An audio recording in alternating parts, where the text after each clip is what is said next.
Depot Devoid. Now do like I tell you, dumbass!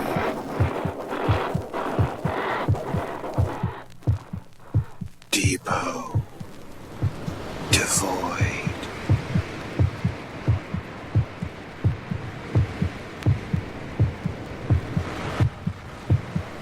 All right, well, welcome back to another episode of Depot Devoid, where we are going to discuss a wonderful movie called Freeway from 1996, maybe? I'm Yeah, Ted Fagan. 1996 sounds about right. So I am Matt Fagan. I'm here with my brother Ted Fagan to discuss Freeway, written and directed by Matthew Bright, starring Reese Witherspoon and Kiefer Sutherland in the lead roles, with some amazing supporting work from the likes of Amanda Plummer and Dan Hedaya, Michael Weiss, and Brooke fucking Shields. She was in it. It's a thing. It's actually a perfect role for Brooke Shields. She was the most convincing and compelling that I have ever found her. I found her demise pleasant as well. All in all, I am a big fan of Freeway, which is a loose adaptation of Little Red Riding Hood. Holy shit, I got that right off the gate, and I can't believe how I knew. It is approximately of equal intensity to the Grimm fairy tale version of Little Red Riding Hood. This version finds our Red Riding Hood character to be an illiterate teenager played by Reese Witherspoon, who was totally not 20 years old. She is absolutely 20 years old. Well, she's probably 19 when she shot it. And supposed to be 15. But she's convincingly young. Not 15 young, but just go with it. Just go with it. What are you gonna do? Put a real 15-year-old in this role? I wish. I mean, there is probably one or two who could have pulled it off, but damn, she is so fucking hilarious in this movie. She did great. Absolutely. Her portrayal of Vanessa Lutz in this film was wonderful. It's a hard role. Like, right from the beginning, everything that's going on as the illiterate child, like, and she gets that four-word sentence and just like immediately starts making out with her boyfriend in class, like, hooray! Oh, they are so in love. Yeah, so we meet her in like a remedial reading class, where she is reading the sentence "the cat drinks milk" off of the blackboard with great difficulty, and when she muddles her way through it, oh, she is so convincingly proud. Oh yes. And her boyfriend Chopper, played by Bokeem Woodbine, is in the class with her, and they celebrate every moment of their lives with a good hard, sloppy makeout. Yeah, it's a joy to behold. There's a lot of slurping.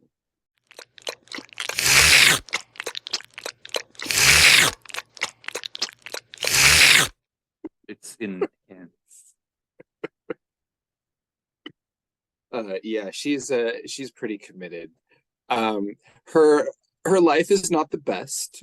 She lives in a motel room with her hooker mom and her stepdad Larry, who is is it crack that they're into? Is that meth, crack? I'm not big on my addictive smokables, but I mean, you crack pipes they're and in your a meth bad pipes. way. I mean, you can interchange your crack and meth pipes. Yeah, 6-1. I'm just pretty because sure that they're smoking meth, but they're also acting like they're smoking crack. But I mean, it's hard to tell. they're in a bad way. That's the important thing. Ramona is out turning tricks, and Larry is Trying to inside waiting molest. to molest Vanessa. Yeah. Because that's the family dynamic. So I mean, it's I really ass- good that they all get arrested. Yeah. Ramona gets picked up by Vice. She's not the smartest cookie. Vanessa doesn't seem to come from the best stock. She's actually pretty clever for what she has going for her. She seems pretty on the ball, all things considered. She can't read, but that maybe that just hasn't been super important in her life so far. I feel like if it had been important, she would have mastered it. Yeah, I mean, she's a got it in sharp her. little cookie, but left to the devices that she was given to begin with, it's a rough spot for her to be. That being But said, man, when we're looking at what's going on with her mom and Larry, she knows what she needs to do. She's just not really able to do it, and the two of them are not necessarily holding her back. They're just presenting her with the same possibilities moving forward. And she's it is terrified that her mom is going to get picked up by the I-5 killer as is being presented on the news. And Larry's like, shut up, let's make out. they are not a stable family unit. There doesn't seem to be like I don't think her mom her mom loves her. I honestly believe that she truly loves her daughter. Larry's disgusting. I've got written in my notes, actually, my second note is Larry is the best. They're actually that whole sequence at the beginning is really entertaining. It's extremely dark. In terms of just a really grim environment being presented, but it's also really funny, and the performances are terrific. Absolutely. And when we see Larry start pawing on her, that's when we first get a great glimpse of what a kind of wildcat she is. Larry, when she keep your flips hands on off of him. my anatomy. Damn, you hit hard. It's fantastic. That the whole bit at the beginning with the dissolution of her family unit is very entertaining and spot on performances. Michael T. Weiss, who plays Larry, at the time I really only knew him as the lead from this show called The Pretender. Never heard of it. It's one of there was just a lot of sort of like it was just a 90s vaguely sci-fi kind of drama. He was a guy who had been raised by some secret organization for some nefarious purpose, and then he escaped out into the world, and he's sort of like a super genius man-child out on his own, adopting various identities. And it's sort of like it's a quantum leapy sort of premise where he pretends to be someone else in every episode and ends up solving some problem and learning about the world and perhaps a little bit about himself while he's so being it's pursued. like that time that I accidentally went into a wedding reception and became Steve. I don't know if it's like that. Did you solve any crimes or prevent any crimes, or maybe bond with like a 12-year-old kid who needed a father figure, anything like that? I had a lot of pictures taken of me with a bunch of people. Some people didn't believe that I was Steve for just a minute, but I had some dude that like confirmed that I was Steve, who was totally behind me, and everybody got it. And I was so cool and so Steve. Was that dude the real Steve? No, I don't think that Steve was there. And I really, I know that there's got to be photographs out there in somebody's photograph album of like, remember Steve? Wait, how long ago was this that there would be a photograph album? Oh, I mean, so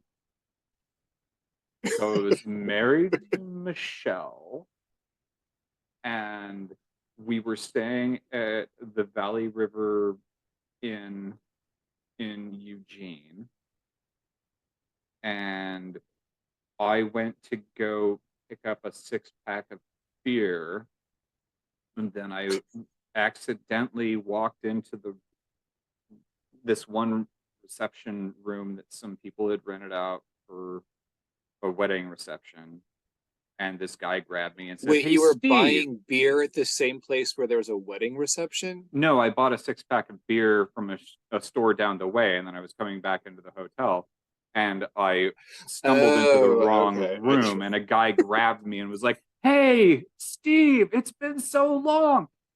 This would have been, I mean, Vincent would have been born. He probably was 3, maybe 4 years old, and no, he would have been 3.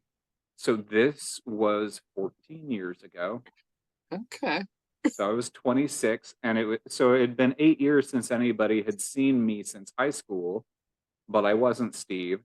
But immediately upon being grabbed, I was like, "Hey, yeah!" How many times, Matt, do you have a chance to be Steve? Oh no, I mean, I would totally go for it. It would that's just fascinating. I mean, so they pegged you as Steve. You didn't do Yep. anything to him because they were just like, hey, look, it's Steve. Yeah, and I was like, "Yeah." I mean, I was Nice. right at the right moment to be like, "I'm Steve," and I went with it, and it And probably how went long on did you stay? 2.5 hours. Nice. I wonder what happened to Steve. I don't know. I don't know. But Like, did they? Steve's a real party animal. That's all I know. Is he's like the life of the party, and Or everybody loves him. at least he was 8 years ago. Yeah. And I mean, I talked about what I did. I don't remember what I told them that I did, but I was like, I made up a great story, and everybody ate it up and had a great time. And then I ended up really, really drunk, going back to the hotel room that I was staying with my wife at the time, and she was understandably really upset and worried about me. Like, "Where have you been? What?" I was Steve. I don't fucking get it. Like, I was Steve. I mean, that may not be the most convincing answer anyone has ever given. Yeah, but Matt, I was Steve. Have you ever been Steve?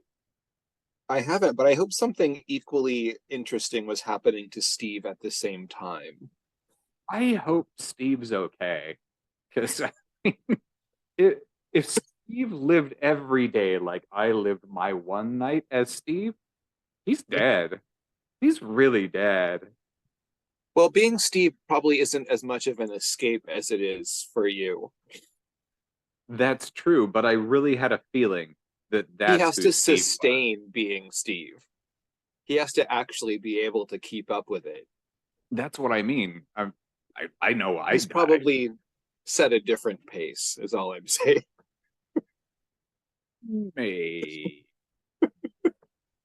And there are some who can be Steve all day, every day for, decades, but I would not be able to maintain my Steve-itude.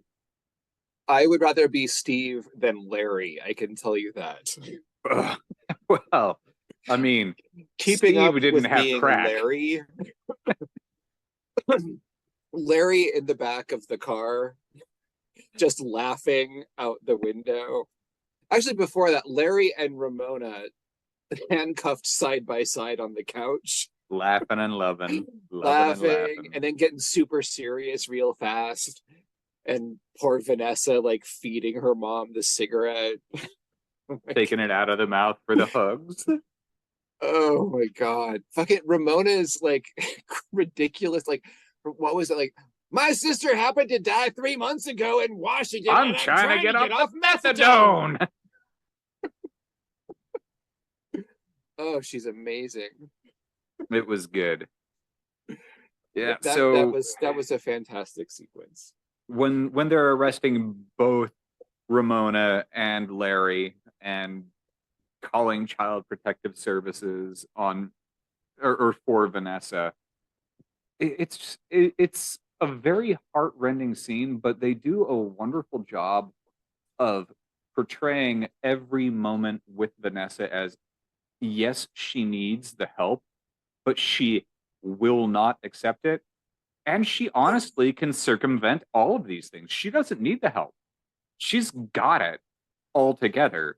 Even if she's not good at it, she's gonna get it fucking done. She's gotten a lot more together than anyone else in her family. And like honestly, yeah, if she wasn't like too young to be allowed to be on her own, she would probably be fine. She would be responsible enough to get by if she, I mean, well, I don't know. I mean, she doesn't have the best influences around her in her peers either, but certainly they're not keeping her on the straight and narrow. Honestly, the weary relationship that she has with the Child Protective Services social worker is sort of heartbreaking too, because it's like they've both been here more than once before. The whole like I'm willing to consider whatever options you can present me with, like the whole thing, like it's just so sad because she knows that Vanessa is a smart girl. Like she knows that she would be able to get on with her life if she can only survive her adolescence long enough to make it. And then she says, well, my grandma is an option. And well, that's the first that the social worker has heard about a grandma. The first time I watched this, I just assumed that the grandma was fake, that she was just making her up because it seems sort of preposterous. But no, she really has a grandma estranged, and she's convinced that the grandma would be willing to take her in if she could just get there, but she doesn't know how to reach her. She has to be able to get on the road and make it to Stockton so she can hunt her down and be like, hey, grandma, it's me, Vanessa Lutz. Let's get on with our lives together, right? So she cleverly cuffs her social worker's ankle to the bed frame and grabs her basket and skips off into the forest. Her red basket while wearing her red leather jacket. Also, I'm going to bounce back right to the beginning scene again because this was something that I hadn't mentioned earlier and actually hadn't thought about until just now. When she's trying to read that 4-word sentence, the cat drinks milk. Yeah. She wasn't struggling with but she was struggling with cat and drinks. Milk she got instantly. And there's a reason for that because kids drink milk. It's in the fridge. She knows those letters together. That they handled that. Those. Yeah, the direction of that moment was actually done incredibly intelligently, and it's really nice. There are some really lovely little moments in this movie that are just very impressive, and this guy hasn't really done very much. He directed this. He directed the weird sequel, Freeway to Confessions of a Trick Baby, and and a couple of other little bits and bobs, but I don't think he's done anything since like 2004. But yeah, I was like kind of, I was hoping that he would, come out with some more interesting material, but yeah, no, this was his best one, I guess.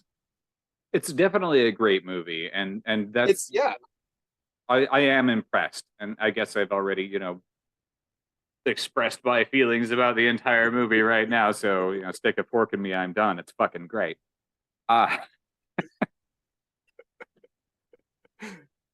yeah, but I think this movie is there is certainly a bit of a cult following to it, but it's not like this was a widely released film, and I've rarely heard it come up in conversation with any of my pals. This is not like particularly well known.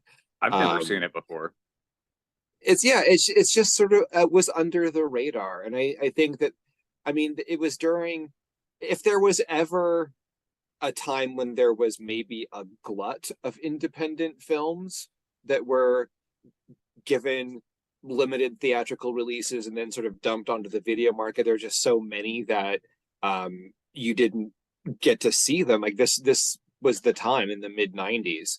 The home video industry was particularly big, and a lot of stuff just like flew under the radar and got missed, and this was one of them. And it actually had some, reasonably big names at the time. Even, I mean, Kiefer Sutherland certainly wasn't nobody. No, he's never been nobody. He always had that nepotism factor. But Wait, no, who? What? Is he related to someone else in the film industry? yeah, Donald Bergelsons. You must mean Christine Sutherland, the girl who played Buffy's mom on Buffy the Vampire Slayer. Oh shit, was that her? Sometimes I get a little confused. I mix her up with Donald Sutherland all the time too. Who the fuck is that? Her brother or husband or both? Oh, one of them types. Maybe it's her when she puts on a false mustache. I understand. I've done that before. I've worn a mustache and it's terrifying. I hate it. I only had a mustache when I was Weird Al Yankovic for Halloween. I've had a mustache before when I was Mario, when I was Luigi, when I was Charlie Chaplin and Hitler, and when I was Ron Swanson. Oh wait, I had a Charlie Chaplin one once too. I forgot about that. It's the same thing as when you're a Hitler, though. I mean, they're the same. Well, yeah. I mean, it just depends on what else you're wearing. I wasn't wearing my Nazi uniform at the time.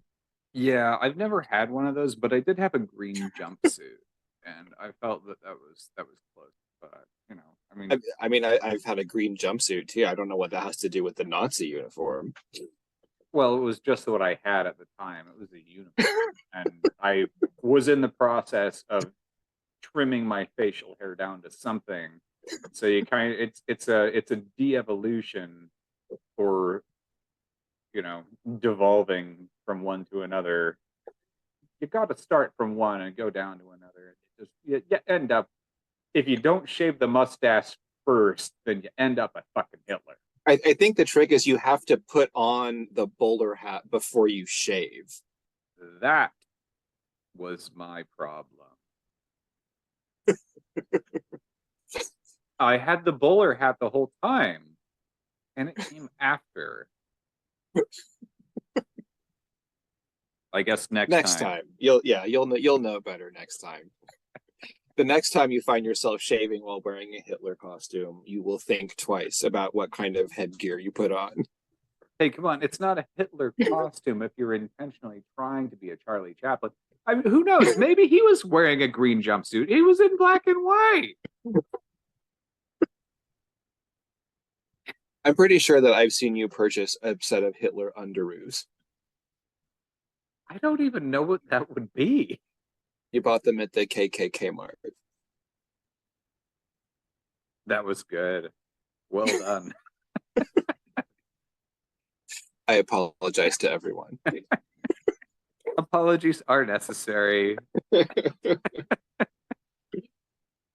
Well, smoothly transitioning from Hitler, who was a bad man, here's another bad man, Bob Wolverton.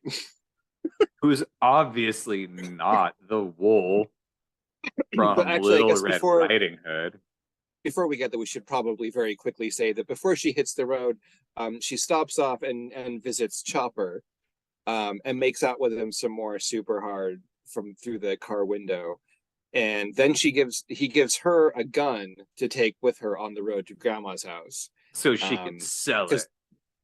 Because, yeah, so that'll be important later. And then she drives off, and unbeknownst to her, he is immediately murdered in a drive-by shooting. While reaching into his pants for the gun that he just gave her. That he no longer has. Because she had it.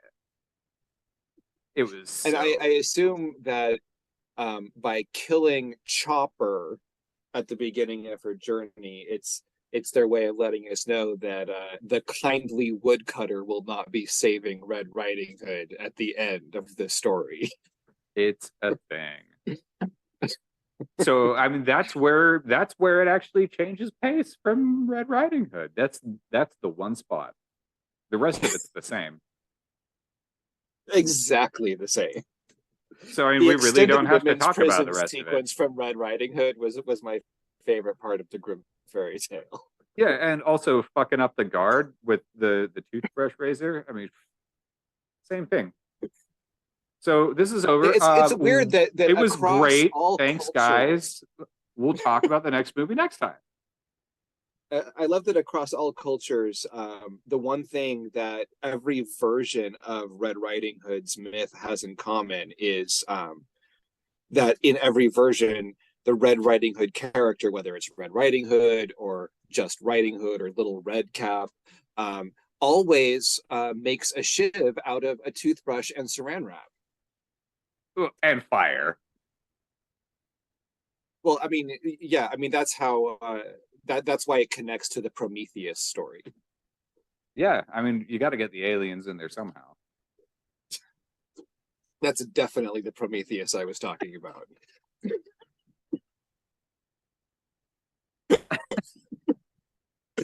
So Vanessa hits the road, and immediately her car breaks down. And it's even got a pipe that's blowing extra smoke out the front grill. And immediately the big bad wolf stops by to help. And he's so kind. He's very, very helpful man. And it's just actually as pretty as Kiefer can be. This is an impressively gross character. I really appreciate, like, he's just so sleazy and manipulative. He's like a psychologist at like a school for troubled boys, and which puts him, like, he is very skilled at convincing troubled illiterate teenagers to open up about themselves and make themselves vulnerable, and he uses that to great advantage to be the I-5 killer. He's just so absolutely nasty. It's a terrific performance. It is. He did a wonderful job. I mean, honestly, I think this is probably my favorite. This is the closest Kiefer Sutherland has come to acting like himself on screen. Because, as we all know, he is literally a serial killer. You saw what he did to that tree. That Christmas tree? I'm going to go on the record right now, speaking on behalf of myself and my brother Ted and the podcast as an entity. We all know with absolute certainty that actor Kiefer Sutherland is a serial killer. Yeah. 100%. We know. We absolutely know. We have the proof. He gave a man $100 at a hotel so that he could fight a Christmas tree. He did that. And that's like the most gentle thing he's ever done to a living or post-living thing. And you know what he did to the post-living people in these movies or this movie that we're talking about right now. You're going to do sex on me when I'm dead, Bob? Exactly. He was being a bad man. What he did to that tree is what he did to those women on I-5. And that was did he murder a tree and then fuck it while it was dead? He definitely attacked the tree. I don't know what happened off camera. I only know what I saw on camera. What do you think happened off camera, Matt? This is now our podcast that is a true murder podcast about what Kiefer Sutherland does to women and trees. No, it's not just, no, that's what Bob Wolverton does to women. Kiefer Sutherland does not limit himself that way. I'm surprised that you haven't put these pieces together yet, Ted. Don't you know what happened to Steve? Kiefer fucking Sutherland happened to Steve.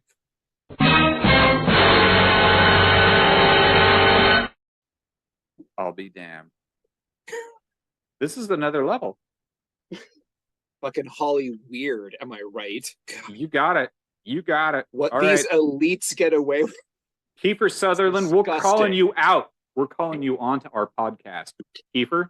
If you don't make an appearance on this podcast before we finish recording tonight, I'm going to consider that an admission of guilt. The lines are open. Damn right they are. what happened to Steve's body, Kiefer Sutherland?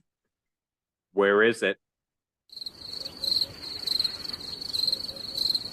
Oh, they're not lighting up. I'm telling you that right now, Matt. I mean, he probably just ran upstairs and shot himself in the bathroom. Just like his woman. Feels so bad Oh, about but saying in this those movie, words. he is the nastiest. He takes her to dinner. He gains her trust. He just like draws all of these details out of her about all of the awful shit that happened in her childhood. Listening Makes to her her talk so about how, confident. oh my God, Larry, she talks about Larry grooming her basically throughout all of this time to be more complacent to his sexual advances. It's disgusting. And he just like laps it up. Oh, so nasty. He does such a good job. And this in reality, this is something that would take weeks, months, years, depending on the person and the particular scenario. But given the vulnerable scenario and the fact that we're talking about an hour and 42-minute long movie, Oh, right. they really fast track it, and they do it really well. They make it Well, and yeah, feel and they plausible. kind of hang a lantern on it with the whole, you know, did ever notice how it's easier to open up to a total stranger than it can be to open up to someone that you know? And it's like they give an in-story reason for it, and it kind of it works more or less, I think. And They did a great honestly, job. like they sell it really well. I mean, that's like Reese Witherspoon just inhabits the character of Vanessa Lutz, and I basically just believe everything about her. Like I believe that she is this girl. And She does she's not always wonderful. sympathetic. Oh no. I mean, she's the protagonist, but she's not always the sweetest thing.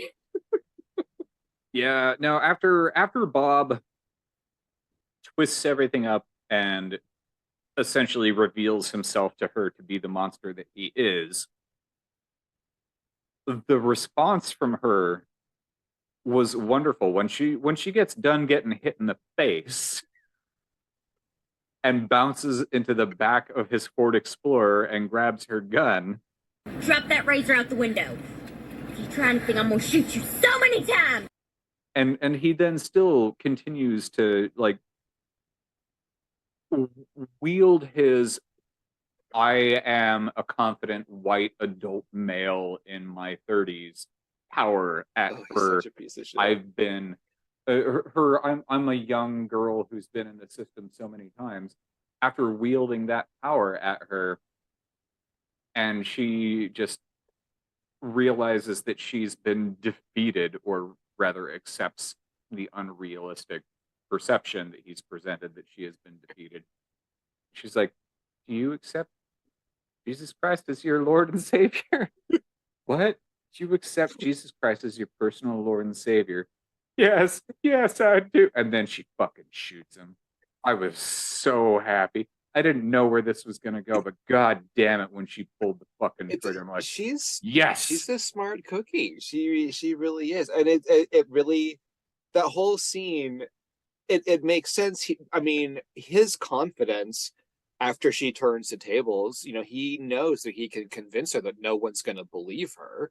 Yep. And because that's always been her experience. So yeah, absolutely. And he assumes that means we can go our separate ways, but she already gave him that option and he turned it down. So Yep. now we got to play this shit out to the end. And then and she's right. Like, even if no one's going to believe her, then that means that justice will not be achieved through the legal system. And if she just lets him go, then anything else he does, it's on her. And So he's admitted to her that he's the I-5 killer, and he's been murdering people up and down I-5. And that, like, I admit to some frustration about that, because he doesn't like actually say the words "I am the I-5 killer," but when she says why did you kill all those girls, Bob? He has an answer for why he did it. Yeah. So when the cops talk to her later, I feel like she's kind of like she should have been a little more specific about what he said. Obviously, They you know, weren't in the listening heat to of her the anyway. moment, it's true. It probably wouldn't have, but as a viewer, I feel like Bob presented her with clarity on that issue, and she should have leaned on that a little bit more. Because honestly, he fucking said that he was disgusted with people like her and like them. Yeah. But garbage people. Yes, they are the garbage people. Oh, Bob. But So she lovely. pistol whipped him pretty fucking good. Several times. You want to get shot a whole bunch of times? Turn off on that exit up there. Jesus Christ, Vanessa, we're in the middle of nowhere. Well, you want to get shot a whole bunch of times? Some of the best dialogue. And then when she found out that he survived, he survived. Well, I shot him a whole bunch of times.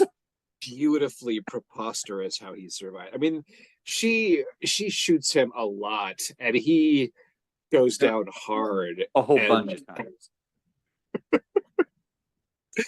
And when we see him blurry-eyed staggering into the fucking hospital, it's like, are you kidding me? It's so beautiful. It was. Yeah, he is messed up good. And then we meet the cops, Wallace and Breer. I'm gonna have to interrupt you here. We've got 1 minute and 20 seconds, or less than 1 minute and 20 seconds before. So we're gonna have to figure out what our whole chasing more peas is gonna be, but we'll get it figured. Well, gonna take a P-way. Yeah, that's right. Yeah. It's. I'm gonna take a P-way. We're gonna fire it right back up. And we'll be back for P-way 2. Confessions of a Dick Baby. If that's a real movie, you're gonna have to fucking tell me when we get back. It is.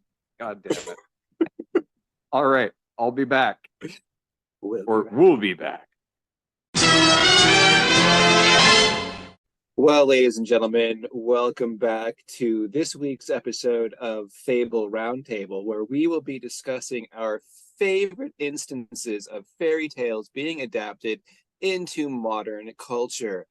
Today, we're discussing Neil Jordan's 1980s The Company of Wolves, starring Angela Lansbury. Ted, what did you think?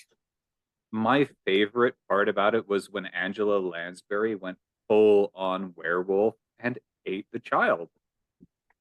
That's, I would say, everyone's favorite part of the film. And it's probably the reason that she was nominated for 7 Academy Awards just for this movie. And all of them for Best Supporting Actress. It was unfortunate that it was Best Supporting Actress, but they did do a wonderful thing when they did the crossover with Murder, She Wrote. Well, I mean, I think we were all expecting it. What I wasn't expecting was the way that they would call back to it during the Murder, She Wrote crossover with Magnum P.I.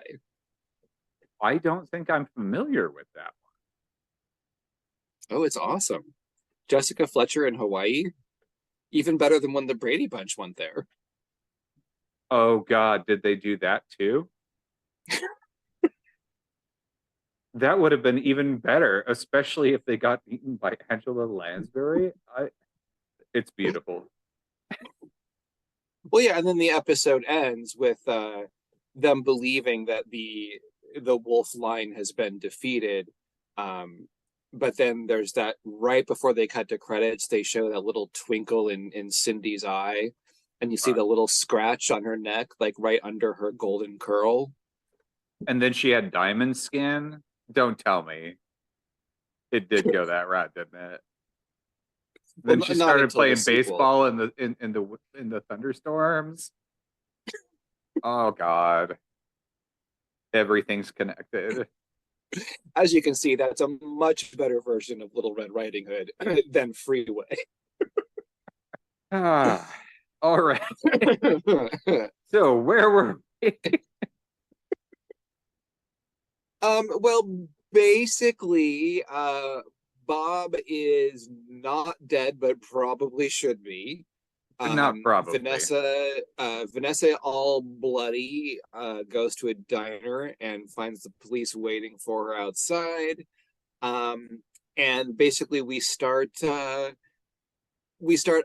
pretty radical shift away from most versions of Little Red Riding Hood, with the Little Red Riding Hood character incarcerated in juvie, um, for a violent assault against the big bad wolf. And there continues on to be more violent assaults because, I mean, we're dealing with her, and that's okay. And It's actually it's pretty amazing how correct Bob was about everything, and they kind of keep driving that home. He tells her straight up that no one's going to believe her, and even though she has a pretty plausible story about him being the I-5 killer, nobody fucking believes her, about including the 45 minutes. police. Yeah. um and Bob is sitting there in court with a fucking four-poster bed holding his head up, uh because he's been beaten and bloody, has big swollen chipmunk lips, and Vanessa is really, really tickled by the way that Bob's new look is playing out. She is. She has a great time with it, and 45 minutes goes by of basically her mocking him when she has the opportunity, the authorities putting her down, and her fucking people up in juvie and getting ready to get the fuck out because she knows no one's going to listen to her because as much as they present, they will not. And yeah, there also is that unfortunate scene that was honestly necessary for the film of her with her violent assault on one of the detectives and the racist comments and everything. It's a bit rough. It is, but it does actually provide some pretty valid story points. It's maybe taking a bit of a ham-fisted way of doing it, that doesn't play as well 20 years later as it did then. But it's actually, she uses a lot of racist language in her attack on one of the detectives, who, in her defense, is being a fucking piece of shit and a huge asshole, and absolutely deliberately provoked her. And she even tells the other detective, because right after it happened and she uses a lot of racist language and then beats him up, the other detective pulls her off and immediately asks her why she said those things, and her response is, because he didn't say he was sorry and I knew it would piss him off. Yep. Yeah, it's not good. really, yeah, it's not coming from her heart, let's say. Yeah. She may use that language with ease, but it's clear that it's not about racism as much as it is about her problems with authority and the fact that he literally did call her a natural born whore. Yep. And she didn't like it. No, I mean they both responded with unfortunate and unacceptable terminology. Yes. It also, it sets it up so that down the line, as the detectives are continuing to investigate the situation and actually are doing a surprising amount of due diligence over time, eventually, it's way after the fact that they find out that her now deceased fiance was black, and that is like the first moment that Detective Breer seems to think, even for a second that maybe not every single assumption that he made about her was right. Like, it's possible he could have been slightly wrong a little bit about something. It's a not exactly subtle or delicate way of getting this information out there, but it's just also, it's a fucking fairy tale, which don't tend to be very subtle in their symbolism either. And they've only got an hour and 42 minutes to tell it. Yes. Well, I mean, in terms of telling the Red Riding Hood story, we probably could have lost some of the action at the juvenile hall, but it was really funny and interesting. It was. And you know, the escape, and as we mentioned earlier, way earlier, with the whole toothbrush and saran wrap and fire pit and making that fucking cool razor, when she slashed that motherfucker up at the gas station before she or when she was busting out. All right, well, let's get to the busting out. You didn't have to kill me. It was so good. I didn't fucking kill you. Now give me the keys or I'm going to cut your goddamn dick off. You're not going to like that feeling of that much either, are you? There's so much fantastic dialogue in this movie. She does a good job. She makes some good friends in juvenile hall, including one that she like nearly broke her brain. Yeah, the main girls that we have in there are Alana Ubach as Mosquita, the gang leader whose nose she busts with her face, and Brittany Murphy as Rhonda, who is in there for huffing paint, but during the strip search they found this gram of tar in her cooch. You like tar? You like tar? Brittany Murphy is amazing. She seems completely blitzed through this entire performance. It's mesmerizing. Great. This is one of probably my favorite Brittany Murphy performers, unless you count Luann on King of the Hill. She's really, really good on that. Oh, is she Luann? Yeah, that's Luann. She was terrific. Yeah, you can hear Luann in this performance probably more than any of her other movie performances. I didn't honestly know who she was, but I knew that I recognized something about her. Yeah, well, she tragically died pretty young, so it's like she hasn't been in anything for a long time, but she had like a handful of like really strong roles, and this is the one that I saw first for sure. And all right, I'm gonna totally do a faux pas. What's her name? Brittany Murphy. Like she's been in a lot of like just random forgettable comedies sort of for a while. Like she was in something with Ashton Kutcher, Just Married, maybe it might have been called. You know, she was just in some forgettable funny stuff. But this one I loved the most. Oh wow, yeah, she was terrific. 32. Yeah, she was pretty young. Died of pneumonia. Yeah, it was super tragic. It was one of those things that just came out of nowhere, and you're like, "What the hell?" Yeah, poor little Brittany Murphy. I liked her a lot, and she's so good in this. She's just so out there. She's just in outer space the whole time she's on screen in this movie. She is knocking butts. It's beautiful. Her performance is amazing. And I love Alana Ubach in this too. She's super scary as the Chola. Her fucking hair is so tall. And you know if she wasn't behind bars, she would have the world's biggest hoop earrings. She was amazing. That was great. She was I think she was actually in, speaking of the Brady Bunch, in the Brady Bunch movie. I'm pretty sure that she is the lesbian who's into Marcia, that Marcia is just completely oblivious to the concept of lesbianism, so does not ever notice her advances. All right.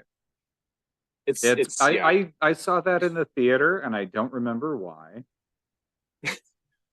It's funnier than the show ever was. I mean, I'm not recommending the Brady Bunch movie, but it was funnier than the Brady Bunch. I saw the show because I dropped out after the first quarter of 8th grade and had nothing to do but watch daytime television until I decided to do something. Which, I mean, because of honestly, my age, it's like comforting pabulum if it was on, but like I would never seek out the Brady Bunch. yeah. But I would seek. I sought out the movie once, like a couple of years ago. I was like, I haven't seen that in 100 years. I wouldn't mind watching that again. Shelley Long is hilarious in the Brady Bunch movie. I mean, the movie was actually quite good. The television show, I will not apologize for fart noises on my fucking podcast. Yeah, no, it's not good. I would not recommend it. Yeah. But anyway, yes, the Chola and Have the a lovely insane lady. base case lesbian. I'll help in the breakout. They kill the prison matron and slash the guard who Did they really kill probably her? isn't I mean, dead. one of them was face stomping her a bunch in the bathroom. I'm pretty sure that Mosquito killed the matron. I would say like they didn't. I mean, the blood got up on her face from the foot stomping from down below. So maybe And she choked her out pretty hard before that, even. So yeah, I thought she was really just going to choke her out, and then they were going to bail. But yeah, but no, she kept going. I'm pretty sure she's dead. Yeah. I mean, I guess that. I mean, I don't know why you would need her not to be. No, She doesn't seek revenge in part 2. Well, that's good. We don't need any revenge, right? Is Reese Witherspoon in the sequel? No, it's written and directed by the same fellow, but it is not directly connected as a sequel to this movie. It's similar in concept. It's definitely like related, but is not a direct sequel to Freeway. And I haven't actually seen it in a really long time. I'm very excited because when we were preparing to do this, I discovered that it is streaming on Hoopla right now, the other library free streaming service. I haven't seen it in years because I don't think it was ever even released on DVD. Like I had a used copy of the Freeway 2 VHS that I found once, and that's the only time I've ever seen it. And so I'm going to check it out again because I haven't seen it in many years. It's Natasha Lyonne. Do you know who that is? No. She's like recently started in a Netflix series called Russian Doll that maybe you've heard of. I've heard of that. You would probably recognize her. She's another actress that I really like. Also, she's in a movie called But I'm a Cheerleader that I would highly recommend. About a girl whose parents sent her to one of those pray away the gay camps. Good times. It's a comical love story set at a D-gay camp. But yes, Natasha Sounds tragic to begin with. But Natasha Lyonne plays the lead character in Freeway 2: Confessions of a Trick Baby. And it's while this is a riff on Little Red Riding Hood, Freeway 2 sees Vincent Gallo playing a twisted version of the old witch in Hansel and Gretel. It's a less direct riff on the fable than this one is. This one has sort of more in common, like, and kind of keeps, I think, more story beats from Red Riding Hood. But the climax of Freeway 2 is definitely Hansel and Gretel. All right. That's pretty much the only part I remember. It's been so long since I've seen it. I think I don't think it even had a theatrical release, and it probably came out in like 98, 99. So it's been almost that long since I've seen it. It's been a minute then. Yeah, I'm surprised I remember any of it. There is a big scene involving bulimia. If that, makes you more excited about it. I love bulimia. There is a big bulimia scene. It's one of my favorites. I mean, you could go a lot of different routes, but bulimia being a guy Yeah, who likes there's to cook and have people eat things, bulimia is perfect for me because that means that somebody's got more room for more food. Well, yeah, and that's what this scene is all about. It's a bunch of girls at like a similar, like a juvie kind of facility, who sneak into the kitchen at night to have a binge and purge party. Yeah, it's like ancient Rome with the vomitoriums. It's Yeah, fucking exactly. beautiful. They sit in a big fucking circle, and they pig out on Binge all of the and goodies, purge. and then puke, and it's a good time for everybody. Lovely. Now, before I start sounding like too much of an asshole, I really don't like the idea of binging and purging. However, I am going to tell you, Matt, if I haven't told you before, I'm sure that I have. 15 years ago or so, um, I had been dealing with a lot of back pain problems, and I started trying to smoke marijuana a little bit to try and help with the back pain because it actually is a very quick uh, way to relieve pain. It's a very fast acting thing. Um, Sure, that's but why I smoke it constantly. well, yeah, but you like getting high, and it's great. That's fine. I wasn't trying to do that. I was trying to smoke a little bit of marijuana to make my back pain go. And this was also, of course, when marijuana was still illegal in Oregon. And so I was just like, whatever was available that I got from people that was giving it to me at the homebrew shop. And so I'd like try and take like one or two little puffs and see if that helped. And sometimes one or two little puffs meant that I now am like high as fuck and I got the munchies because I'm not smoking Right. pot. I'm just taking a couple little puffs, and then it's like, God damn it! Now I'm high as fuck, and so I'm gonna eat all the goddamn toast and ice cream that I can find because that's what I wanted. It's like it's time for toast and ice cream, and so I was trying to do this, and I probably tried this like 6 or 8, and the last 2 times, both times, I accidentally got high instead of just back pain corrective, and I ate so much toast and ice cream. And I got to tell you, when you're vomiting because you've eaten so much toast and ice cream, and you're also laughing because you're like, there's more room for toast and ice cream. I did that 2 times, like, blah, blah, blah. When you become that, I'm curled into the toilet laughing, puking monster. Then you realize that you're not built for marijuana. That sounds like maybe not an ideal reaction. No, I'll admit to that. So I quit.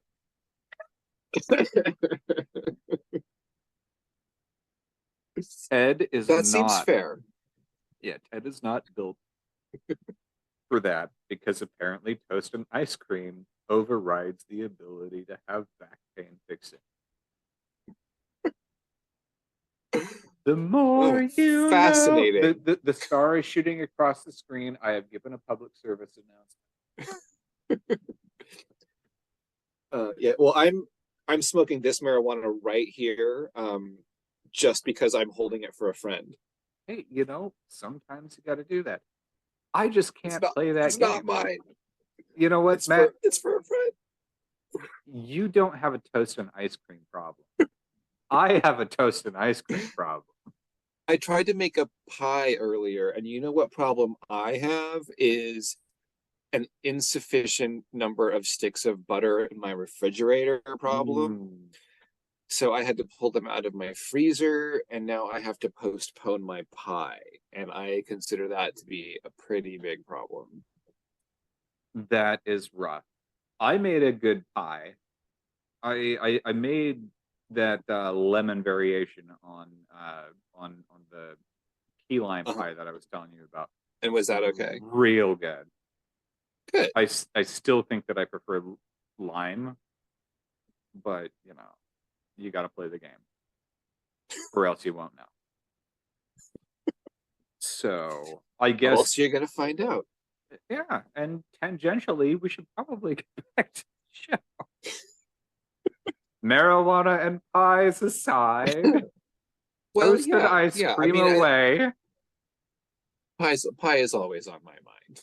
It's a Basically, okay, so we got Vanessa and the girls taken off on the run. Ladies doing it for themselves. The Chola hooks her up with a ride and a gun so she can head off. The cops continue their investigation, and they actually raid the Wolverton house, and Brooke Shields doesn't cooperate. After they find evidence that the story that she was telling a year ago had been true. And it's really interesting. Here we have in this scene, Breer, the asshole cop, is now immediately being this huge piece of shit to Brooke Shields, exactly the way he was with Vanessa earlier. It seems a little more justified as a viewer because you know that like Bob Wolverton actually is a monster. But it was still kind of like, this guy is he's just a piece of shit. Like he should not be doing this job. He's terrible. And he treats her like she's an accomplice as opposed to, you know, probably just another one of Bob's victims, essentially. Someone he's wearing her like a beard so he can appear not like a monster in public. The cops find all the porn and shit in the shack, and Brooke Shields is totally horrified, and Breer is like, fuck her, and she immediately goes upstairs and kills herself. Yeah, I'm pretty sure that what she said before she ran up there was, they're just kids. Or those were kids. Those were children. Yeah, she's horrified, clearly. Like, it should be obvious to Breer, if he's capable of like reading human emotion, that she is disgusted by what she sees. But no, he basically acts like this is as much her fault as it is Bob's. Fuck her.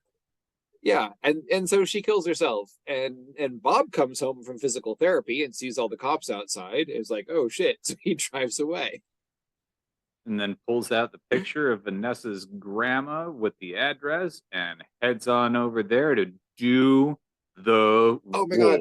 Speaking of picture, we have to jump back really quickly, all the way to the fucking beginning when we meet the cops for the first time, when Bob goes into the hospital. And the cops show up and they're like, is this the person who shot you? And they hold up this picture of Reese Witherspoon, like with this dorky grin on her face with her tongue half stuck out. It's fucking hilarious. I don't know where they're supposed to have gotten that picture, but I love it. It's absolutely beautiful. Love it. Anyway, now we're basically back on the Red Riding Hood track. Reese Witherspoon is off turning tricks, it looks like, but the trick who picks her up, she has no intention of servicing him, and instead is just planning to rob him. Takes his $5, stuffs him in the trunk, and goes to grandma's house. I get claustrophobic, don't make me get in the trunk. Yeah, well, I get claustrophobic sucking strange dick. Yep. She does such a great job. I love her.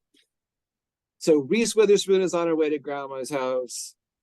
Kiefer Sutherland is on his way to grandma's house. The police are on their way to grandma's house. We all know pretty much how this has to go. She gets there. She's too late. The big bad wolf has already killed grandma, and strangling her and to a hilarious corpse and hidden in her bed. Reese Witherspoon shows up and they wrestle, and I went back and counted because I was curious. There's one gun that they are struggling with as they wrestle around that trailer, and that gun shoots 21 times during the course of their struggle. Do you know how Very many impressive. times Ash shoots the rifle that he has at the end of Army of Darkness in S-Mart? Is it 69? No, it's 32. Nice. 32 times. That's It's pretty. been I about haven't watched that in a minute. it's been about 20 years since I've seen that movie, but it was 32 times. Who the hell are you? The name's Ash. Housewares. I got Bill to watch that a couple of years ago. That was the last time I saw it. Fucking beautiful movie. I figured that one, like the humor overbalanced the horror, so we were safe watching it. I don't think that I could convince him to do Evil Dead 2, even though it's pretty silly. It's just a little grosser. I And think you have to watch both of the Evil Dead and Evil Dead 2 to really get what Evil Dead was all about. And getting through the tree rape scene, I don't know. Army of Darkness stands alone sufficiently Yeah, you that don't need anything else. he was able to. I mean, it's so out there anyway.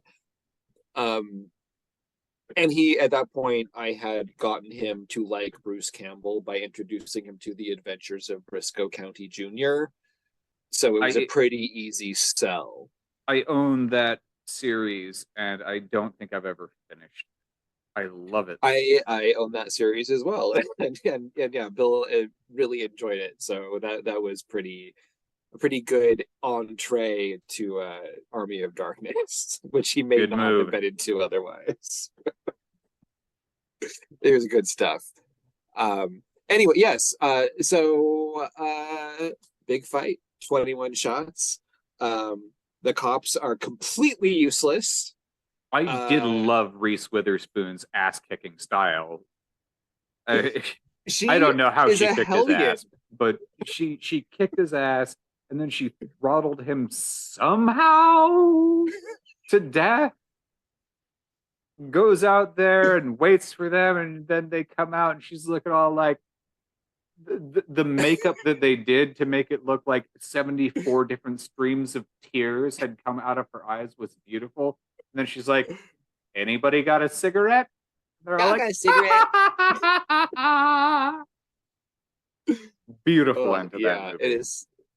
It's so fun, so much fun. It is a very the subject matter is bleak at many points. Bill, actually, I watched it with my partner Bill, who was enjoying it very much, but at one point was like he's laughing, but then he wanted to ask, like, is this a comedy? Because it is not it's not light. Yeah, it is a very, very dark comedy. I find it very funny. I can definitely understand why some people may not be up for it, but I really loved it. I think it's fabulous. However, Matt, we've got 2 minutes and 45 seconds till the end of the world. Oh my God. Well, so what are we gonna jump into here? What makes this the most important movie of all time? My answer to that question is that this is the best and most accurate version of the Red Riding Hood story. This is Red Riding Hood. All other versions are but shadows, as though this is the version from Amber and the others are all projected throughout time and space. Exactly. This is Red Riding Hood Prime. Yep. Speaking of Prime, why is this movie not as good as RoboCop? Because RoboCop had Peter Weller, and if we could have replaced Kiefer Sutherland with Peter Weller, it would have been ever so much creepier. And speaking of replacements, my other favorite question, who would you replace with Carol Burnett and why? I would absolutely give her the Ramona Lutz role because Carol Burnett would fucking rock that role. I don't know. Not to take Carol that away Burnett from is. Amanda Plummer. Carol Burnett, Miss Hannigan from Annie. Oh, okay. We had this conversation last time. Yeah. I just you need to hold Carol Burnett in your head. I can't. And your heart, Ted.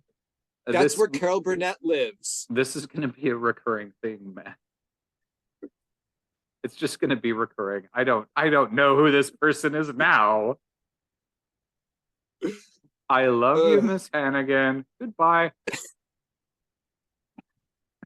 And we're not having hot mush today. We're having cold mush. Love you, Ted. Love you too, Matt. All right, we're going to have to figure out the next show, but that'll have to happen off recording because we got less than a minute. All right, we're taking away, folks. We will figure out what we're doing next, and we will see you next time. It'll be a surprise to us as well. Love you, Matt. Love you, Ted. See you next time. See you next time. Look, I've heard all I'm gonna hear out of you. Oh, fuck. So there! Depot Devoid is hosted by Matt Fagan and Ted Fagan. Depot Devoid is not hosted by Ian Fagan because he died and we miss him.